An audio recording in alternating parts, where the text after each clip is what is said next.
Hi, I'm John Mallos. Welcome to this live edition of Connect with me on the showroom floor at Ventura TV on this Monday morning. It's on the air, off the presses. We've got somebody in from the Business Journal to talk about some major events going on here in the city of Fresno. 436-ME-TV, option 11. We're back in just a moment.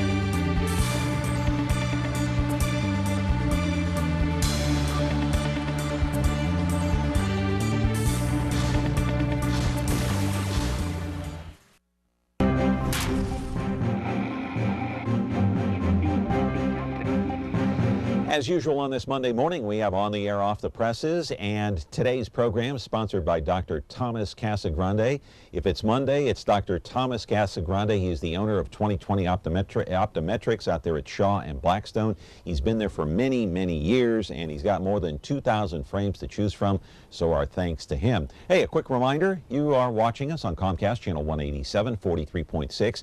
and 13.1. Later in the day, the replay comes at 2 o'clock in the afternoon on 13.6 and at 8 o'clock at night on 4.6 Biz TV. And then, of course, you can follow me on Twitter at John Mallos, Me TV.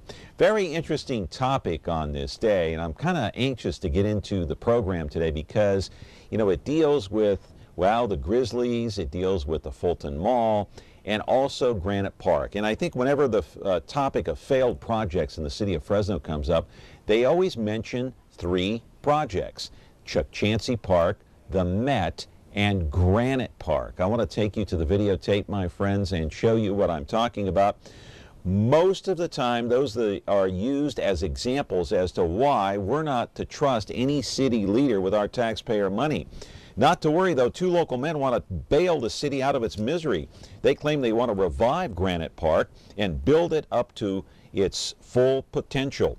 Located in East Central Fresno, this place has been run down for years as the grand idea of having a sports complex on one side and businesses on the other went out the window years ago.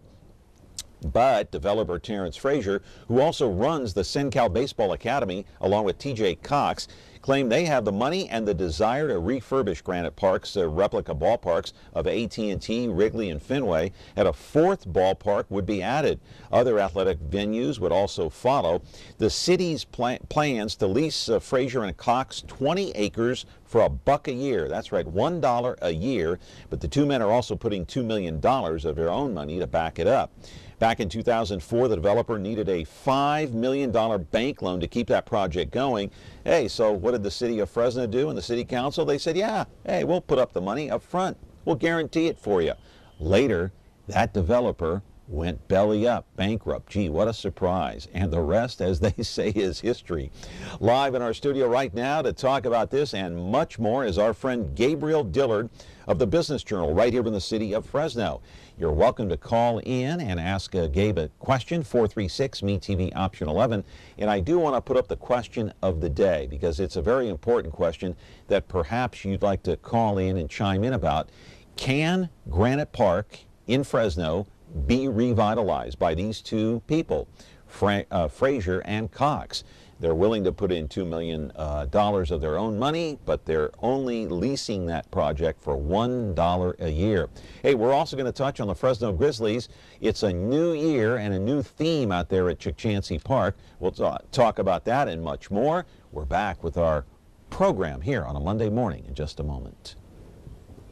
At 2020 Optometric, your vision is their focus. Whether you're 5 or 65, Dr. Thomas Casagrande will get to know you, your lifestyle, and vision needs to ensure that your contacts or eyeglasses are a perfect fit and the right prescription every time. With the Valley's largest selection of eyewear, 2020 has over 2,000 frames, including top designer brands like Coach, Tiffany, Prada, Ray-Ban, Oakley, and more. Eye exams start as low as $89, so call or stop by to schedule your appointment today. We've got very interesting shows coming up for the rest of the week here on Connect with Me, starting with this show here on Monday. And Gabriel Dillard of the Business Journal is back. How are you, sir? Oh, I'm great. Always happy to be here, John. Yeah, you're looking like $1 million there, my friend. How was the weekend? Good? Yeah, just enjoying the beautiful weather. Yeah. Take the kids out. Oh, that's good. Yeah. It's great weather. Yeah. Great weather. 80 degrees in March. Unbelievable. Where's the rain when we need it? Yeah. Anyway, Granite Park. Okay. We've got tons of pictures of Granite Park we're going to put up here, and we all know Terrence Frazier, at least some of us do. Let's put up the photos of Granite Park. Can it be revitalized? I mean, this thing has been dormant. It's been in the graveyard for how many years now? Now these two guys come along and say, hey, we can do it. Yeah. I don't know. It's hard to, you hear, you've had so many people make promises about Granite Park and what their vision is.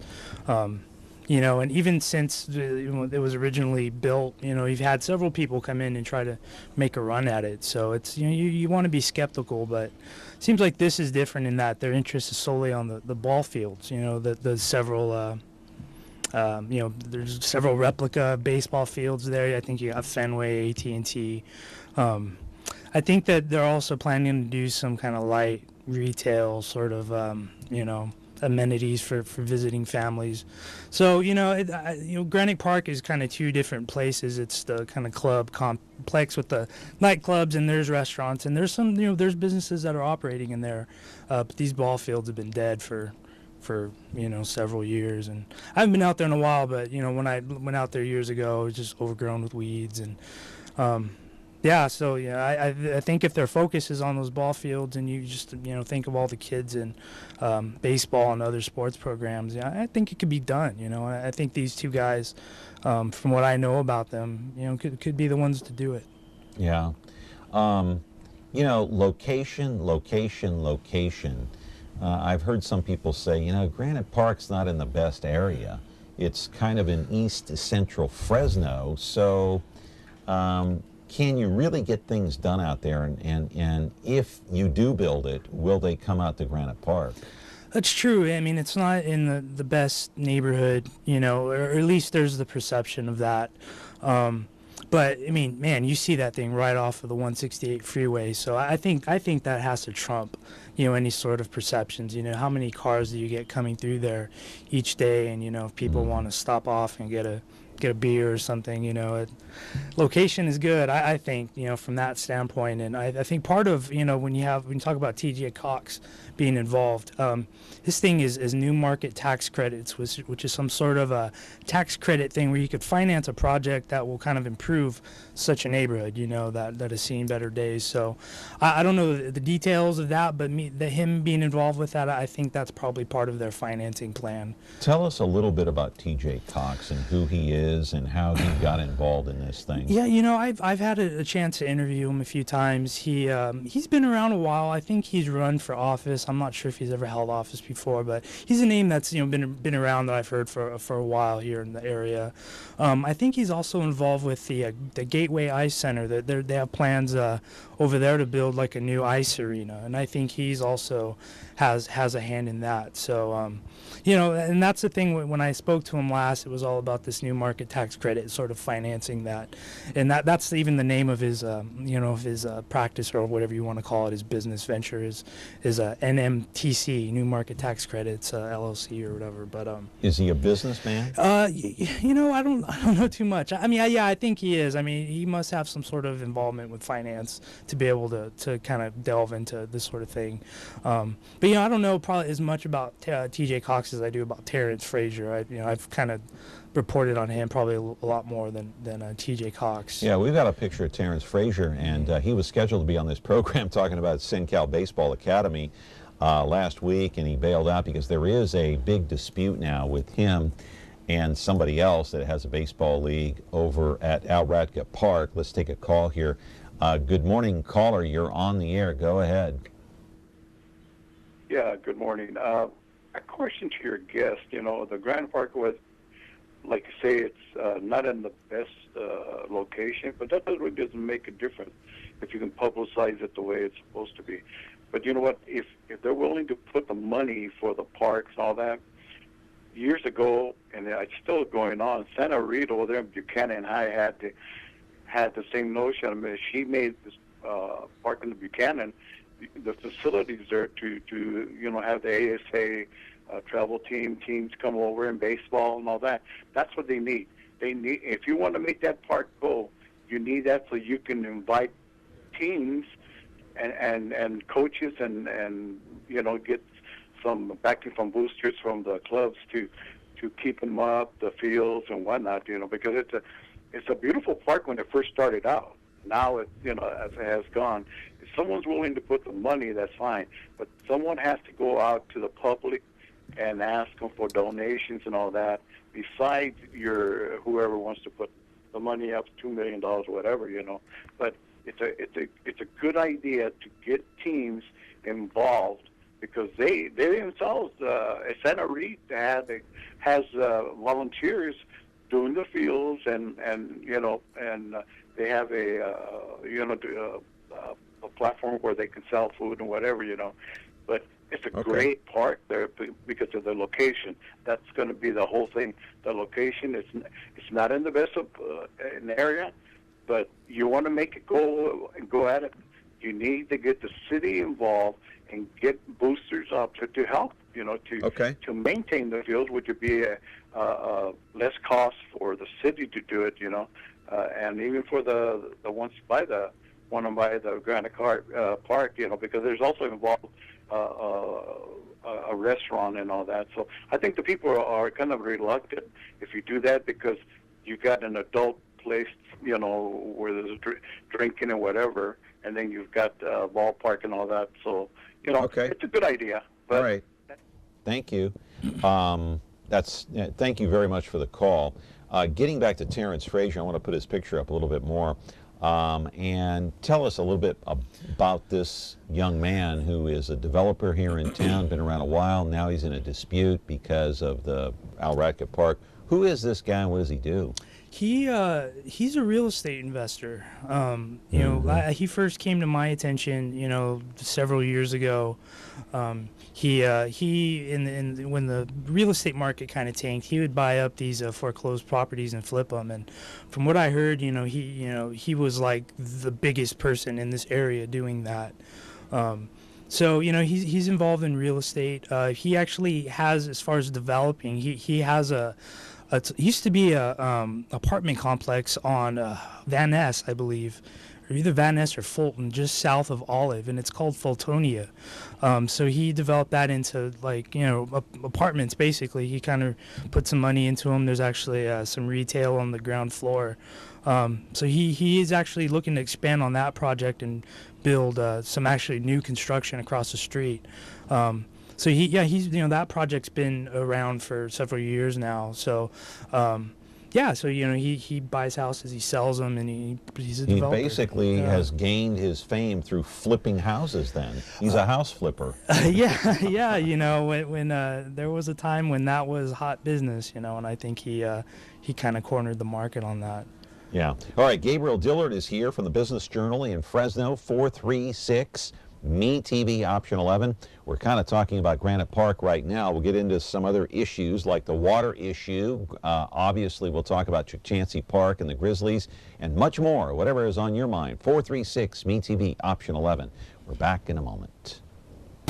At 2020 Optometric, your vision is their focus. Whether you're 5 or 65, Dr. Thomas Casagrande will get to know you, your lifestyle, and vision needs to ensure that your contacts or eyeglasses are a perfect fit and the right prescription every time. With the Valley's largest selection of eyewear, 2020 has over 2,000 frames, including top designer brands like Coach, Tiffany, Prada, Ray-Ban, Oakley, and more. Eye exams start as low as $89, so call or stop by to schedule your appointment today. Frigidaire. It means the first refrigerator.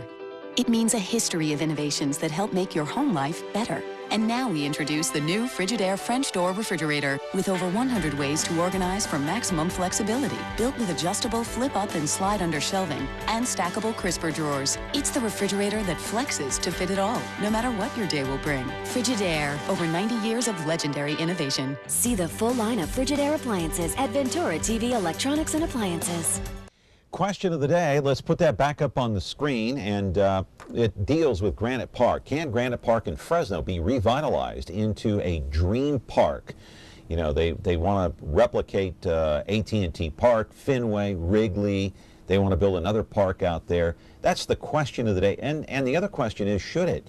And this is one of the failed projects that everyone brings up. When they talk about failed projects in Fresno, Granite Park is at the top of the list, along with Chachansey. Yeah.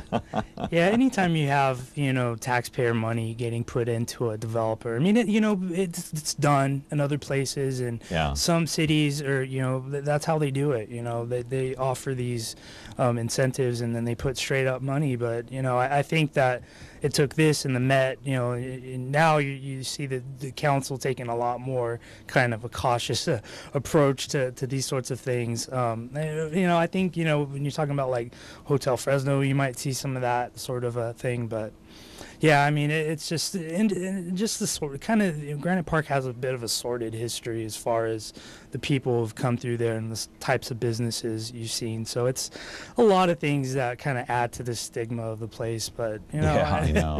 I know. It's like, you know, somebody comes along with this pipe dream. Hey, let's build this, let's build that, but then no money to back it up, and then who gets stuck holding the bag is the city of Fresno. And this has happened more often than not, and it's almost getting to the point where it's, you know, I mean, the city officials, they don't want to hear it because they keep hearing it over and over again. Okay, these 3 failed projects, the city is holding the bag. We'll get to Chachansey in just a moment, but the Granite Park situation, why do you think that it never has? I mean, I guess you have to go back to the money, right? Follow the money. Yeah. Just not. It's a money issue. Yeah, I mean, I think that's it. You had a lot of people coming in with these big plans. I mean, you know, the original guy wanted to build an amusement park there, you know, with roller coasters, and then you saw that all that equipment just lay idle in the fields for years. You know, I think you need to have somebody kind of come in with a realistic sort of view of what they want to do, a vision that's, you know, gonna work. I mean, you know, I don't know how many, you know, high-end Las Vegas style nightclubs can a shopping center, you know, sustain. Well, I think you have to be. I think you have to be futuristic, and you have to have a vision, but you also have to be down to earth and realistic when it comes to these types of projects, because they do cost money. Yeah. And if you go to the bank and borrow money, you know what kind of interest you're going to pay. Yeah, and that's the thing, you know, it's does this person have the money to do this project? And that's, you know, the city council at one point might have just taken for granted that this guy, you know, the old developer was the real deal, but it didn't work out. So, you know, I think you got to get the right people in there, and you don't have any sort of real black marks, I think, on these 2 guys who are going to take it over. If they build it, will they come? Yeah, you know, your producer was just talking about how in Manteca there's Big League Dreams. It's another kind of the same thing. It's a private company that operates these mega kind of sports venues for youth sports, and you know it's busy. I mean, people go there every weekend. How many games do you have there, you know, in a weekend? And hundreds of kids and their parents, and they're spending money. So I think this. Of any sort of plan that you have for Granite Park, revamping these wall fields, I think, is the most, you know, it's the one that's going to, I think, pay off. Or maybe it won't. This might be run as a nonprofit, but we'll see. I mean, I still think it'll generate economic activity no matter what. Yeah. Do you think they'll play soccer there too? Yeah, I think so. I mean, I think they're planning on doing some soccer, volleyball. I mean, there's just a lot of space out there. You know, it's some of it's been developed, and a lot of it's just kind of, you know, just sitting there. So, you know, at one point they wanted to build a wakeboarding pool, like a big pool there. So, I mean, I think the sky is kind of the limit, you know, and it's just the money and that sort of thing. But I'm sure they're going to make it so that it's any sort of sport, you know, youth sport, that's the place for it. Yeah, can Granite Park be revived? 436-MeTV option 11. Call in and weigh in. More on Terrence Frazier. I don't know if you've been following the Al Radka Park situation. Not too much. Not too much, but he's kind of embroiled in that because the one group that was in there, or that's in there now, is there until July, and then they're out.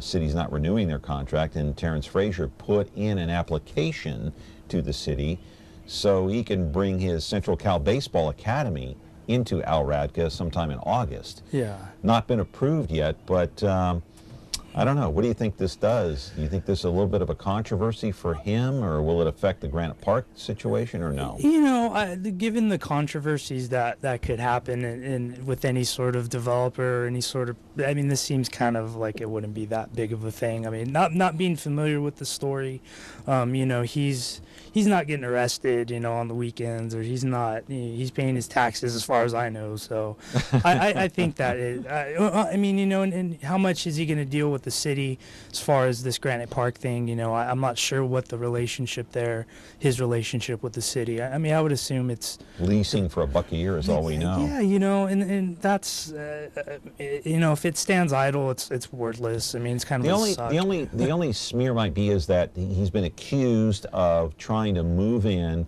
and the mayor's son plays for one of the teams that he, you know, it's his Cal Baseball Academy, and then the husband's, or the mayor's husband, Paul Swearingen, is either a manager or a coach there, or some kind of an affiliation with the team. So it's almost like the mayor and Terrence Frazier are you know, it's like special treatment. Oh, well. So I don't know. That might be the only. Yeah, you know, I think we'll see. You know, that's the accusation anyway. Yeah, I don't know. It's to me, just from my judgment, it seems like not a big thing, but it's a non-issue, maybe. Yeah, to me, but you know, to other people, I'm sure it's a big deal. Yeah. I don't know if it'll hurt. All right, Gabriel Dillard is here. I want to put up the question one more time. Do you think Granite Park should be or can be revitalized at this point? It's been sitting in kind of a graveyard type situation for many, many years. People have come along trying to revive it, and it's been very unsuccessful at this point. Is it location? East Central Fresno, is it in a good location, bad location, kind of in the middle? We'll find out as time goes on. 436 MeTV option 11. We're back in just a moment. At 2020 Optometric, your vision is their focus. Whether you're 5 or 65, Dr. Thomas Casagrande will get to know you, your lifestyle, and vision needs to ensure that your contacts or eyeglasses are a perfect fit and the right prescription every time. With the Valley's largest selection of eyewear, 2020 has over 2,000 frames, including top designer brands like Coach, Tiffany, Prada, Ray-Ban, Oakley, and more. Eye exams start as low as $89, so call or stop by to schedule your appointment today.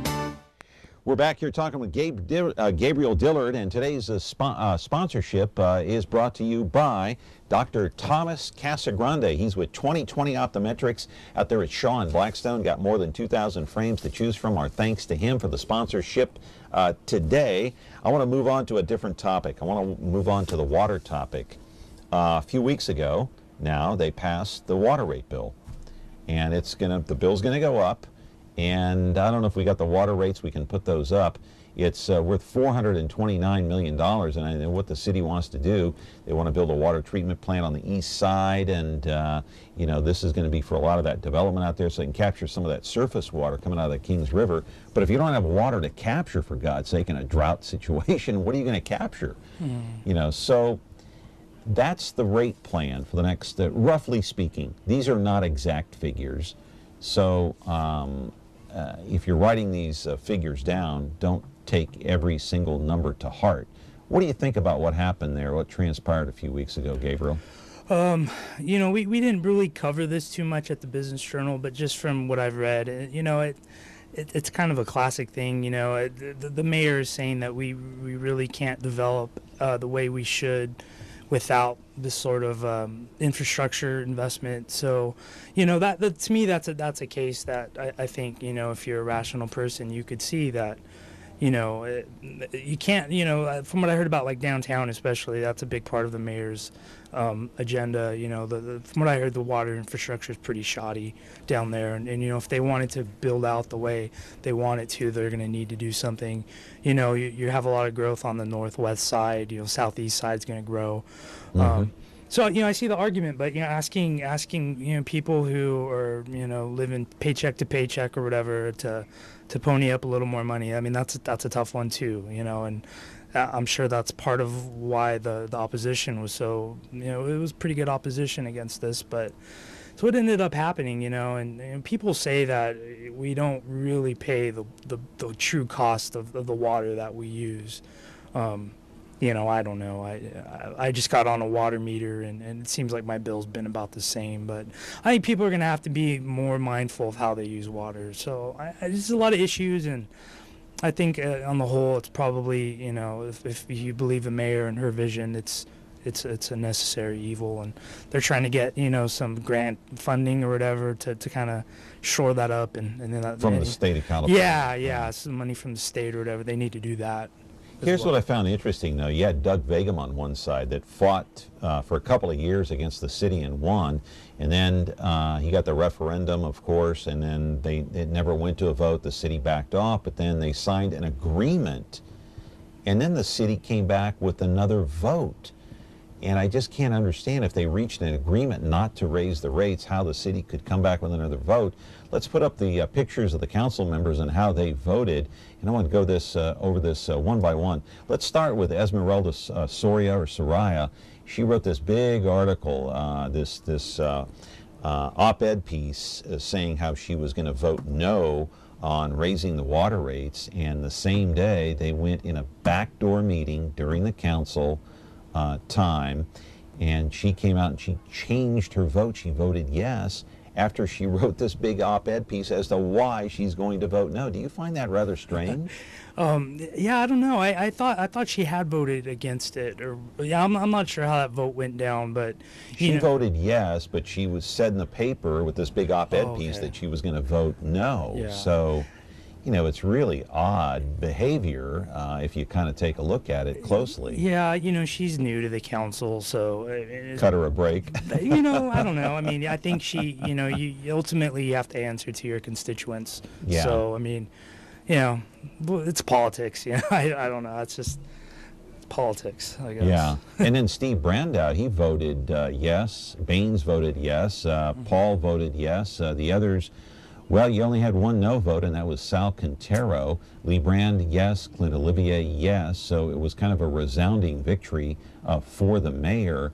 Why was this issue so contentious, do you think? And I think it was just the fact that it really played to voters. I mean, people who are paying water bills are also voters.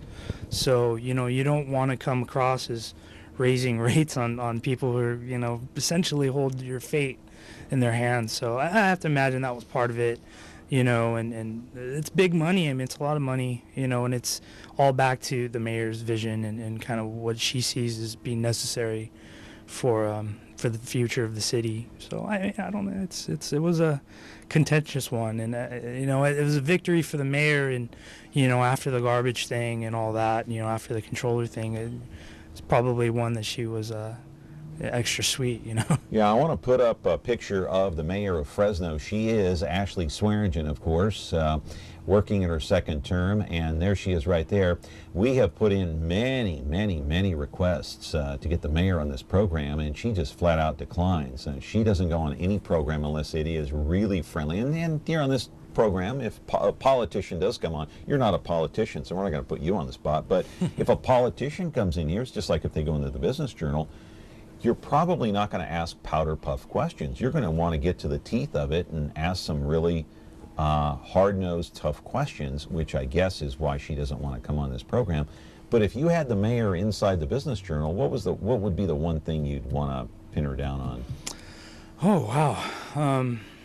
Or a couple of things, maybe. Yeah, I don't know. I mean, I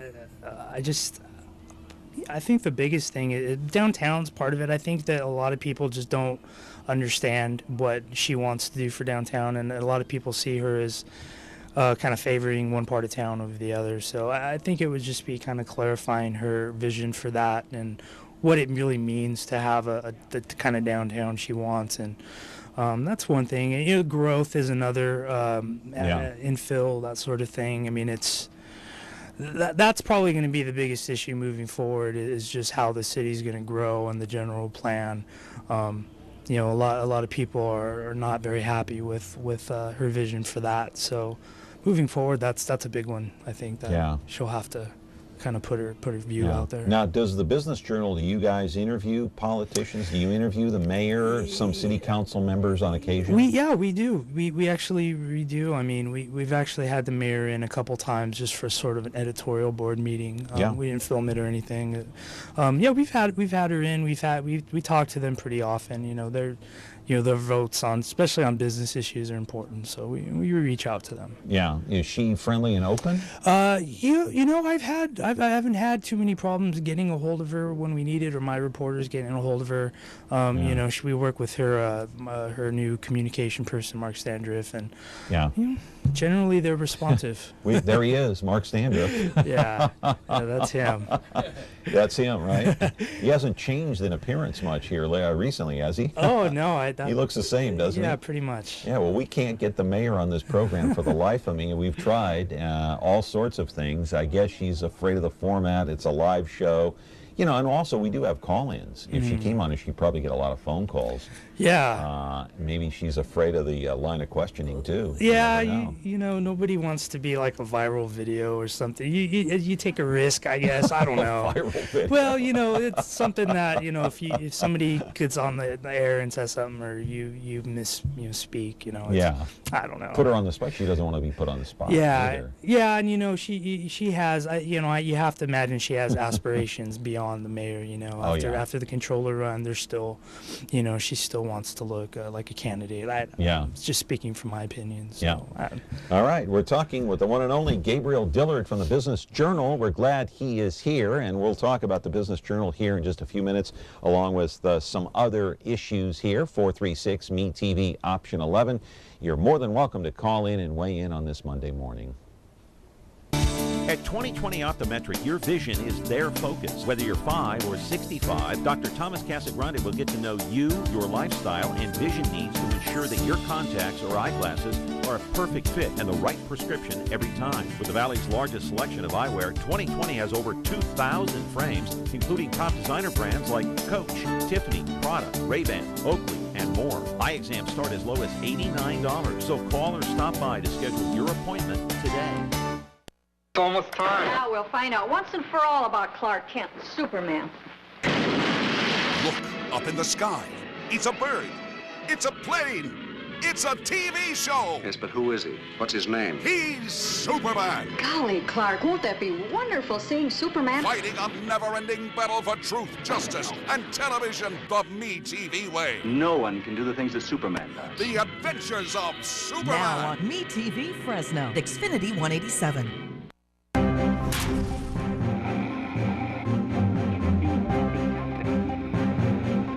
Back to this water issue here just for a moment before we move on. I do want to talk about those mailers that were mailed over the holiday season. And of course, they received more than 40,000, I believe, of these mailers into the city clerk's office. You remember this, Gabriel? Did you receive one of these? I don't live in Fresno. Oh, so okay. I was lucky enough not to receive. But you know about these. They came out, the mailers. You check the box, you sign the card, and then you mail it back. It's kind of like a protest vote.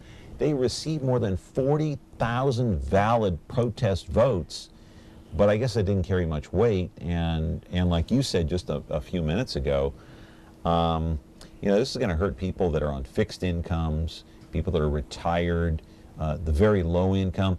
And then they said, I think some people were insulted that the city offered like $5 reductions for those people that are having financial hardships. And $5 doesn't seem like much. Yeah.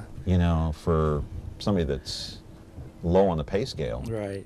Yeah. I don't know. That wouldn't go too far, but I guess it's something. And just as far as the mailers, personally, I think it's kind of, the way the city does its business it's always kind of weird. And maybe it would have been better to have like a general election, maybe next year with the presidential one, maybe you put it on the ballot then and put an initiative on the ballot. Yeah. And let the people decide whether or not they want their rates going up instead of 7 city councilmen sitting there deciding. And a lot of people think, well, Doug Vagum got the referendum going and then they backed off because they signed a deal with the city. So I don't know, but it may not be dead yet. I don't know. That's what I've heard. I mean, there might be another sort of thing that happens that is counter to these rate increases. It is, as much as what I've read in the B, that there could You think be it could happen again? There could be somebody else who comes along and challenges it. I don't know if that's true or not, but I think it's a possibility. I mean, I not knowing the law of the whole thing. Yeah. You know. I don't know either. I only know what I read in the Fresno Bee, but and who knows if somebody. I mean, there is time between now and 2016 to put something on the ballot if they want to and challenge this thing one more time. I want to change topics again here, and I do want to talk about the Business Journal. And I do have one of the latest copies here, and right on the front page, whoops, kind of washed out there a little bit, but right on the front page, you're talking about the Fresno Grizzlies. Mm-hmm. Yeah, let's put up that video of Chukchansi Park. This is another one of those failed projects that we're talking about. The city of Fresno just went out of their minds there, and Jim Patterson, former mayor, said, you know what, this was not a good idea to build this stadium. It's going to cost us too much money. And this was like, what, 15 years ago? Was he right?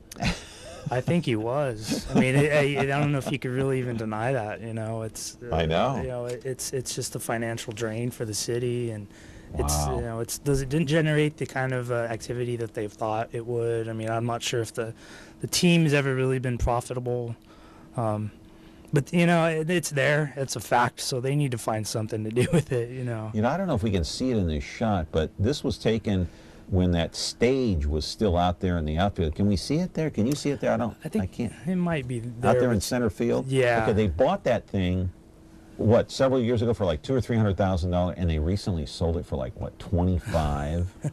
What happened there?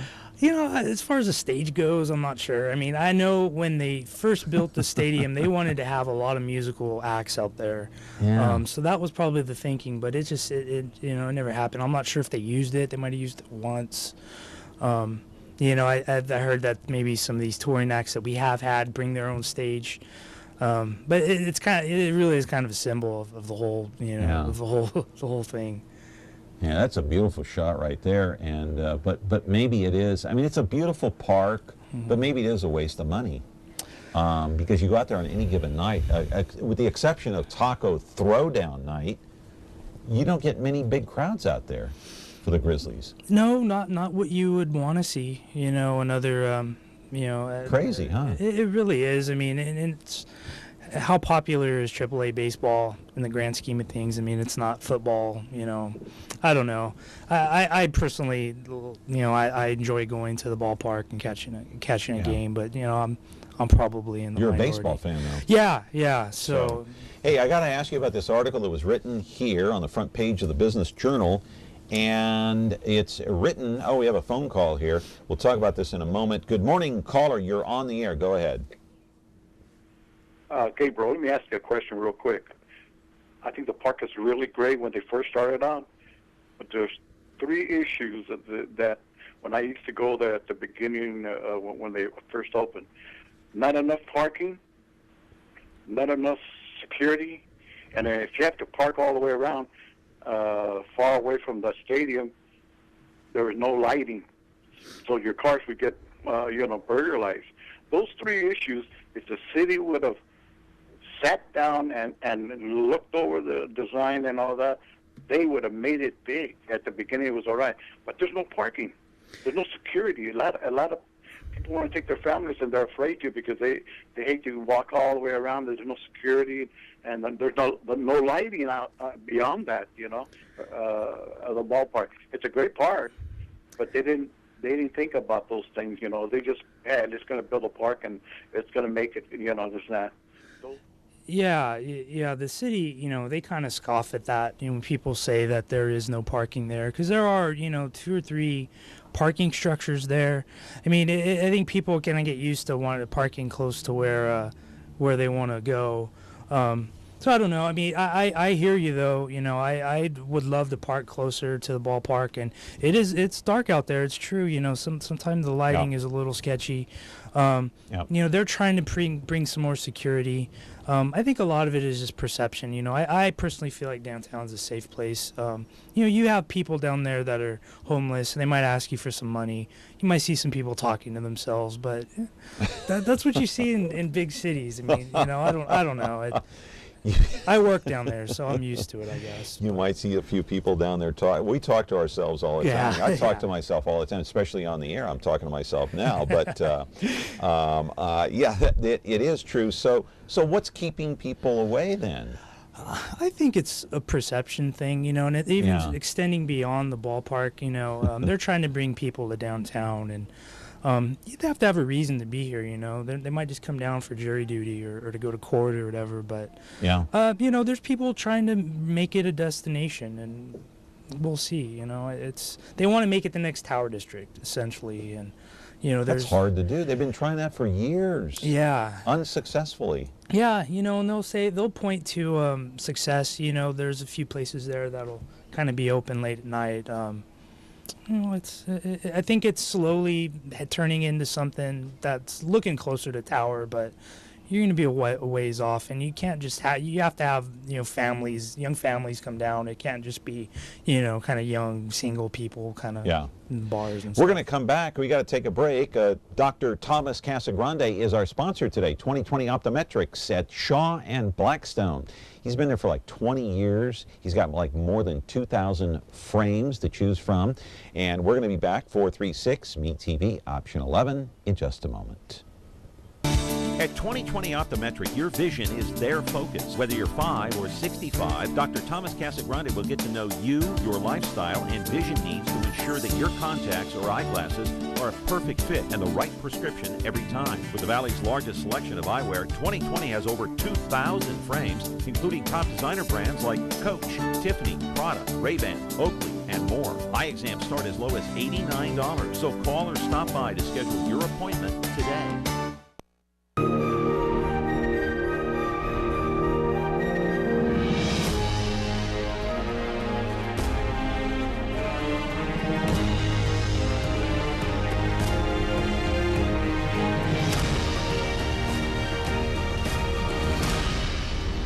You can find movies on over-the-air channel 13.3.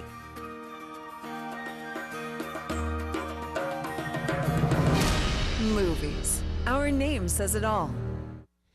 Our thanks to Dr. Thomas Casagrande at 2020 Optometrics for his sponsorship here on the program today. So caller, are you there? Go ahead. Yes, I am. Go ahead. Speak up, please. I would, is it my time to talk to?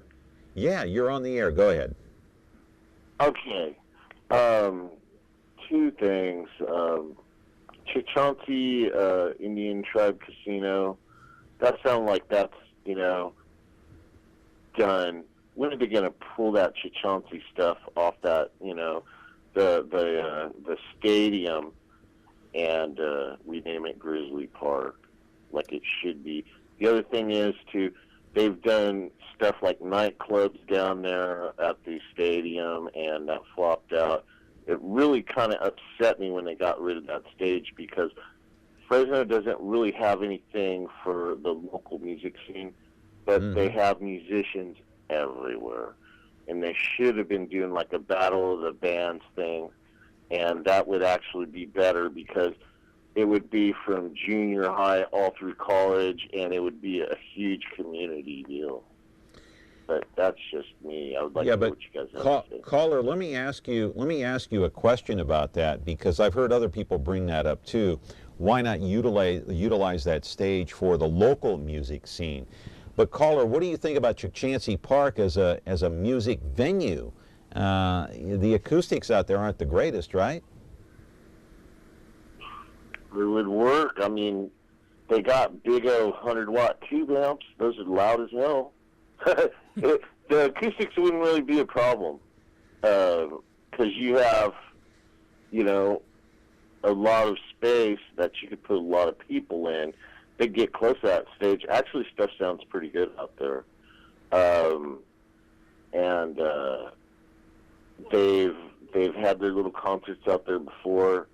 Yeah. And they just don't have enough going on out there. And it's just like the public didn't have any kind of say, but we ended up paying for that stadium, you know. Oh, yeah. But I guess that's all besides the point. It's too political over there.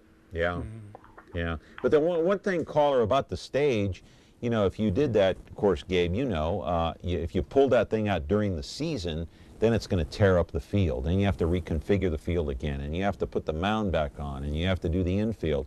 So it is a lot of work for the grounds crew, and it is tremendous. It takes a tremendous amount of time. It's time consuming. Would you agree with that, caller? Yeah, and they're understaffed out there also, and they don't really want to hire. They've been playing it down to the bone over there. Yeah. I mean, they're just cut down to nothing. So. Yeah. This has probably been coming around for a long time.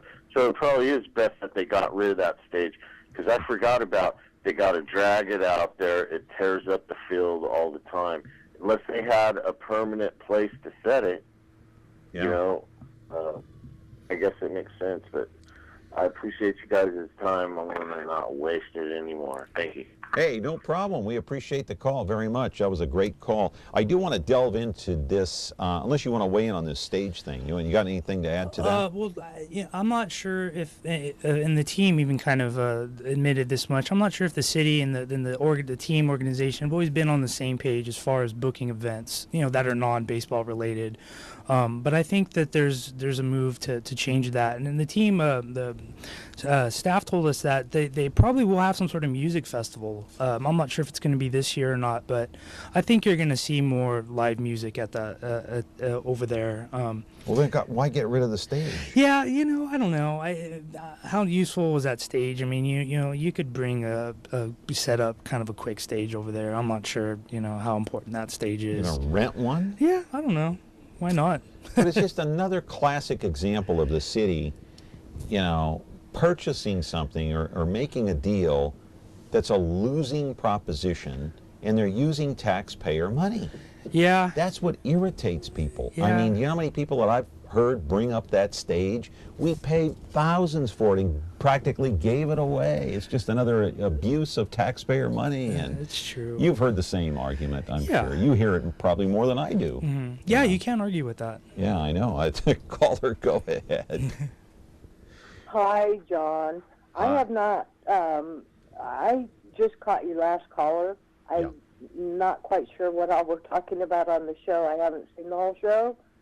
But regarding the Battle of the Bands, where he set a draw from junior high to college age, let me tell you, I know 70-year-old musicians from the Bay Area, blues players. Rock and roll never dies. There is no cutoff age at college. I can tell you it would draw people. When I went to, for instance, when I went to go see Metallica, there were people in their 60s and 70s there. It doesn't stop at college age. So that would be a huge draw. Battle of the Bands, rock and roll,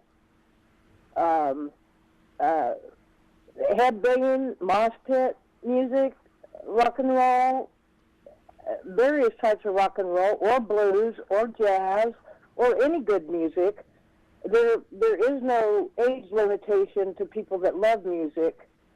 You could get country in there. There's a lot of people that love country music. And by the way, I am an animal rescue volunteer. There are many local rescue groups that are desperate for funds. If we could organize something to benefit, particularly for spay and neutering, we could really, you know, have a Battle of the Bands and have people make a $5 donation to the SNP team so we could get some of these animals spayed and cut off the euthanasia. I mean, there's a huge potential for down there, but what the guy said. All right, we kind of get the gist of her call there, but I appreciate the phone call very, very much, but we're kind of short on time. Do you want to comment about that? Or? You know, I think the caller is right. You know, somehow they have to make that part park part of the community, and a place where the community will come. It seems detached from the community, not a part of the community. It does. I mean, it really does. You know, they need to have stuff there.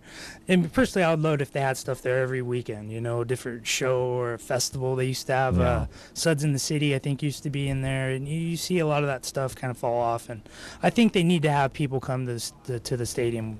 Just not to play to watch baseball. But the caller is right. That was a good call. If you had a battle of the bands or something like that, that'd probably go over pretty big. Yeah, you know, we got plenty of promoters in this town, you know, and I think you just got to have somebody come in and with vision, and you can do a lot. Exactly right. Yeah. Gabriel Dillard is here from the Business Journal. A lot more to talk about. 436-MeTV option 11.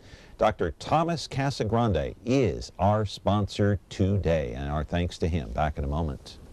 At 2020 Optometric, your vision is their focus. Whether you're 5 or 65, Dr. Thomas Casagrande will get to know you, your lifestyle, and vision needs to ensure that your contacts or eyeglasses are a perfect fit and the right prescription every time. With the Valley's largest selection of eyewear, 2020 has over 2,000 frames, including top designer brands like Coach, Tiffany, Prada, Ray-Ban, Oakley, and more. Eye exams start as low as $89, so call or stop by to schedule your appointment today. The number here is 436-MeTV option 11. Just a few minutes left with Gabriel Dillard up until 11 o'clock, so you can call in at 436-MeTV option 11. Let's touch on this Business Journal article, one of the latest ones. It's right on the front page if you want to get the Business Journal and read it. It's a great article. I read it over the weekend. It talks about an unapologetically Fresno, the loss of the Giants affiliation, bringing the Grizzlies closer to home. What's that all about? This story, by the way, written by Hannah Escueda, very well written. And so we got a call here again. So let's take the call and then you can respond to this. Good morning, caller. Go ahead. You're on the air. Yeah, John. Yeah, go ahead. Calling about this Chichanti deal. Yeah, go ahead. Yeah, when they built that, before they built that, they wanted to put it northeast of Fresno. Yeah. And they decided to put it downtown. Well, nobody's going to go downtown where it's at. They have been trying to revitalize downtown, the mayor is, and nothing works. So I think that they made a mistake by putting it down there, because I've lived on that side of town for 25 years. And when they took the Fulton Mall out, that really hurt downtown. Yeah. Yeah. Well, I appreciate you calling in and voicing your opinion. Thank you very much. I think a lot of people feel the same way. It was the wrong place to put that stadium. It's an interesting thought. I mean, you know, if it was near Fresno State or something, or, you know, would it be doing better? I don't know. Yeah. Let's roll the videotape of the Fresno Grizzlies, and of course, all these years, and the only affiliation they have known have been the San Francisco Giants. 3 times the world champions in the last 5 years, now affiliated with the Houston Astros, one of the worst. So what's this article about? Tell us in a synopsis. It's basically, you know, once the Giants switched their affiliation, you know, the marketing people over at the Grizzlies had to find a way to fill in the gaps, because, you know, the Giants for so long were, you know, that was kind of the marketing, you know, is we're the Giants team, you know, here in Fresno. Without the Giants, what they're doing is they're trying to be more Fresno-centric. Focusing more on, you know, right now they're currently doing a bobblehead battle. A bunch of local celebrities, people can vote on, you know, Cher or, you know, a couple of columnists from the Bee, and Mayor Swearingen is there. And so they're really trying to shine a spotlight on Fresno, because with the with the Giants out, that's really all they can do. And they've got this new logo on the front of their uniforms, which I'm going to hold up here. You can't see it that well, but you can buy the Business Journal and check it out. There it is, kind of on the front page. Tell us about that real quick. We got a call, but go ahead and tell us about this new logo here. Well, yeah, I mean, they redesigned their uniforms, and just, you know, Fresno's going to be more prominent. You know, physically, it's I don't know if that's a home or a away uni, but it says Fresno instead of Grizzlies. Exactly, exactly. And, you know, and as far as like the history of the team and the history of baseball in Fresno, they're pushing that as well. So, you know, that's what they're doing. Caller, go ahead. We're very short on time. This has got to be a really quick call. I'm sorry. Okay, I'll make it real quick. My question, or it's kind of a not so much a question as what I see is happening. Okay. The Grizzlies, you know, they really don't get out there. I know you've been saying some things of what they're doing, but you know, why aren't there players on your show? They should be all over. They should be in the papers. Nothing's being done. I remember when the stadium first opened, when the Giants first came here, it was just swarmed all over the community. Nothing but the Grizzlies, nothing but the players. Nothing is being done. Really, a little bit changing the uniforms, that's all nice. But thank you. It's just an observation. Caller. I love baseball. Yes. Caller, I just want to say this right now here on the air. We've been trying for years to try to get players and coaches and the manager on this team unsuccessfully. The public relations department over there says to us, and their response is that the players play late games, they don't want to get up early, they want us to send our cameras out there. Well, this is a talk show, so we do our studio interviews here at Ventura TV. I understand exactly what you're saying. Right, and so you can't force somebody to come into the studio to conduct an interview, and so we've been trying for years to get the Fresno Grizzlies to get some of the players on this show. We can't do it. I think that illustrates. Yes, I blame the Grizzlies. They should be out here. They should be doing it. They should be everywhere, anywhere there's an outlet. Right. They just need to publicize their team. They don't do it. It's like they're not even there. But anyway, you've done a great job, and I really appreciate what you do.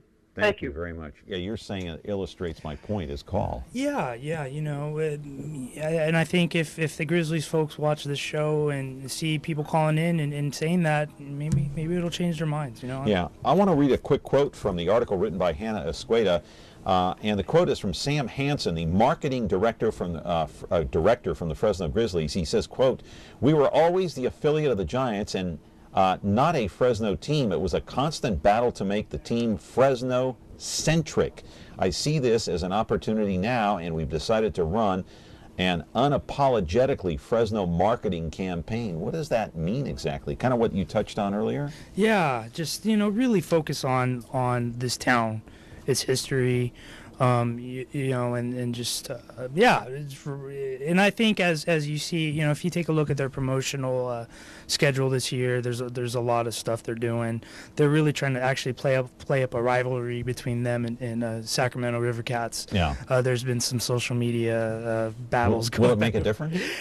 Who knows? I mean, but it's something to work with, you know, and they're going with it. So. But the thing is, you know, they've lost something when they lost the Giants, because now you don't have guys like Bumgarner and Posey and Matt Cain and Brandon Belt and Tim Lincecum coming through Fresno. These are players that played on these World Series teams. You don't have those players coming through here anymore. Isn't that going to make a difference? I think so. I mean, for people who are interested in the team, I think some people talk about it being a deal breaker, you know, and I don't know. I mean, you know, it's either you love the Giants or you love baseball, you know, and the fact that we have baseball here is, I think it's something to celebrate. Apparently this team's going to be good that we're getting, you know. If you're the worst team in baseball, you get good picks, so. Quickly, we got like 30 seconds. They're going to start tearing up the Fulton Mall here by the end of the year. Will that make a difference? Will people then, once it's done, do you think that'll make a difference in people going downtown? Maybe. You know, the thing is they want people to be able to drive up to the business that you want to go to. So, you know, we'll see. Yeah. We'll see. Hey, I want to book you again for the show. You come back on. Anytime. Appreciate it very much. Gabriel Dillard of the Business Journal here in the city of Fresno. That's the latest copy. Go out and get it. It's a great article on the Fresno Grizzlies this year, the unapologetically Fresno Grizzlies. We're back tomorrow with another program of Connect with Me on MeTV Fresno on Comcast 187, 43.6, and 13.1. Have a great day.